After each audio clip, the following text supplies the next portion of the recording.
বিদেশে আসার পরে অনেকদিন হয়ে গেল, একটু ভালো মন্দ খাওয়া দাওয়া হয় না, তাই ডিউটি শেষ করে রওনা হয়ে গেলাম।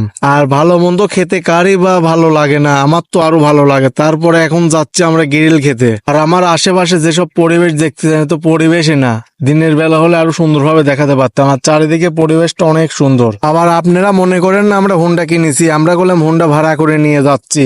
আমরা দুই বন্ধু এই হোন্ডা কয় রিয়াল দিয়ে ভাড়া করছি শুনলে তো আপনারা হাসবেন না। দুই বন্ধু 5 রিয়াল দিয়ে হোন্ডা ভাড়া করে নিছি আমরা। আর আমার এখান থেকে একটু বাঙালি হোটেল কোন একটু ফাঁকে ফাঁকে, তো ওই লেগে হোন্ডা ভাড়া করে নিয়ে আমরা যাওয়া ধরছি। আর বাঙালি হোটেল মানেই মজার মজার বাঙালি খাবারে ভরপুর। আর আমরা এখন যে হোটেলে যাচ্ছি এই হোটেলে সবকিছুই আছে, সিঙ্গারা, বড়া, চপ, ফুচকা, যা যা চাইবেন তাই পাবেন এখানে। আমরা কি কি খেয়েছি এটার ভিডিও করছি, পরে এসে দেখি ভিডিও সেভ হয় নাই। স্ক্রিনে একটা ছবি দিয়ে দিলাম, এই ছবিটাই দেখুন। খাবারগুলো দেখে ফার্স্টে জিভে পানি চলে এসেছিল। এর সাথে আবার আমরা হালিম নিয়েছিলাম এক্সট্রা। খাবারগুলো অনেক মজা হয়েছিল। এই খাবারগুলো দেখে আবার আপনারা চোখ দিয়েন না, খবরদার।